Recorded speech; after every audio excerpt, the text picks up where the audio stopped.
అది ఓ అందమైన ఊరు. చుట్టూ కృష్ణమ్మ పర్వలతో కలకల్లాడుతూ ఉంటుంది. అయితే ఇప్పుడు ఆ ఊరి ప్రజలకు ఎడతెగని కష్టం వచ్చింది. ఏటా ఊరు ఎక్కడ ఉంది, ఏంటా కష్టం? వాస్తు స్టోరీ.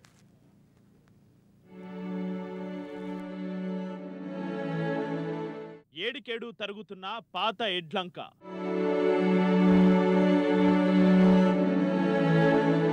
వరదలు వచ్చిన ప్రతిసారి భూమి కోత.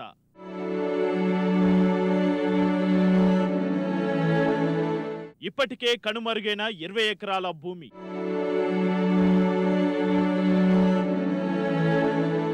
రోజు రోజుకు పెరుగుతున్న కృష్ణానది కోత.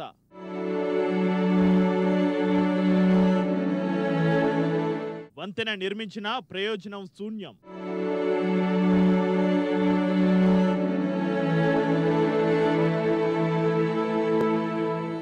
మనం ఇప్పుడు చూస్తున్నది కృష్ణా జిల్లాలోని అందమైన గ్రామం పాత ఎడ్లంక. దీని చుట్టూ కృష్ణానది ఎల్లప్పుడూ ప్రవహిస్తూ ఉంటుంది. ఈ గ్రామంలో మొత్తం 370కి పైగా కుటుంబాలు నివాసం ఉండగా మత్స్యకారు కుటుంబాలు 120 వరకు ఉన్నాయి.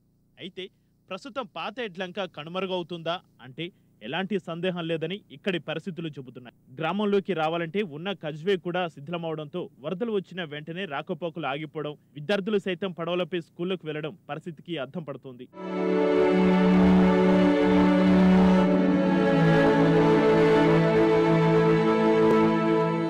పాత ఎడ్లంక అవనిగడ్డకు వెన్నుముక్క లాంటిది. కానీ కృష్ణానది పరివాహక ప్రాంతమైన ఈ గ్రామానికి మాత్రం కన్నీటి దారం మిగులుతోంది. నదికి వరదలు వచ్చి ఉరకలెత్తిన ప్రతిసారి గ్రామం ఊచకొత్తకు గురవుతోంది. ఊరిని కొద్ది కొద్దిగా తన గర్భంలో కలిపేసుకుంటూ గ్రామస్తులకు గుండెకోతను మిగులుస్తోంది. వాస్తవానికి 10 ఏళ్ల క్రితం పాత ఎడ్లంక గ్రామానికి కృష్ణానది 150 మీటర్ల దూరంలో ఉండేది. ఇప్పుడు అదే నది గ్రామాన్ని ఆనుకుని ప్రమాదకర స్థితిలో ప్రవహిస్తోంది.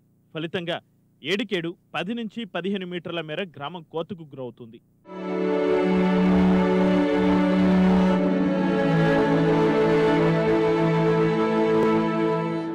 ఎడ్లంక గ్రామంలో ఏ వ్యక్తితో మాట్లాడినా కన్నీటి బాధలే చెప్తారు. ఒకటి కాదు, రెండు కాదు, దశాబ్దాలుగా కష్టాలు పడుతున్నారు.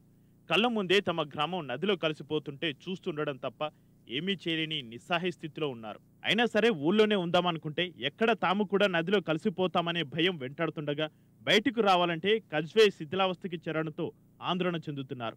ప్రస్తుతానికి ఎడ్లంక గ్రామస్తుల పరిస్థితి ముందు నొయ్యి వెనక గెయ్యిలా తయారైంది.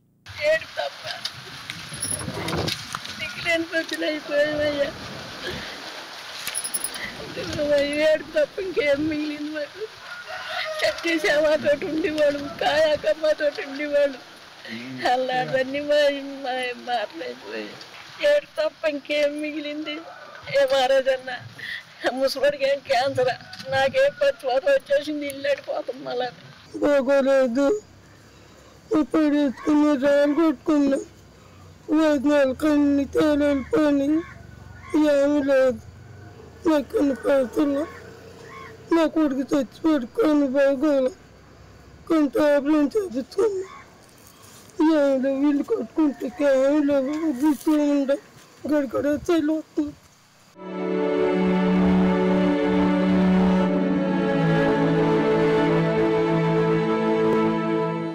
మూడేళ్ల క్రితం వచ్చిన వరదలకు సినీ హీరో శర్వానంద్ తాతయ్య, ప్రసిద్ధ అణుశాస్త్రవేత్త పద్మశ్రీ డాక్టర్ మైనేని హరిప్రసాద్ నివాసం నది గర్భంలో కలిసిపోయింది. ఒకప్పుడు మైనేని హరిప్రసాద్ ఇంటికి కృష్ణానదికి సుమారు కిలోమీటర్ దూరం ఉండేది. క్రమంగా కృష్ణమ్మకు పెరిగిన వరదలతో ఆయన నివాసం నదిలో కలిసిపోయింది. ఇక గత వైసీపీ ప్రభుత్వం విచ్చలవిడిగా ఇసుక తవ్వకాలు జరపడంతో నది తన ప్రవాహాన్ని మార్చుకోవడం కూడా కోతకు కారణమని గ్రామస్తులు చెబుతున్నారు.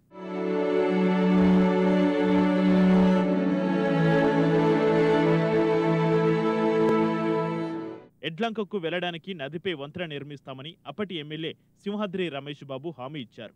అదే తడువుగా వంతెన నిర్మాణానికి 8,50,00,000 మంజూరు చేస్తున్నట్లు అవనిగడ్డ సభలో జగన్ ప్రకటించారు. కానీ అది ఆచరణకు నోచుకోలేదు.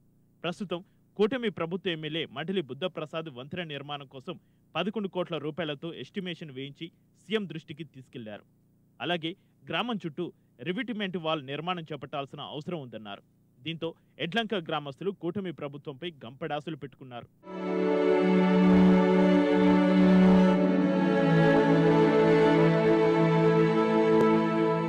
ఇప్పటికైనా కూటమి ప్రభుత్వం నదిలో రివిటిమెంట్ వాల్స్ ఏర్పాటు చేసి తమ ఊరిని కాపాడాలని కోరుతున్నారు ఎడ్లంక గ్రామస్తులు.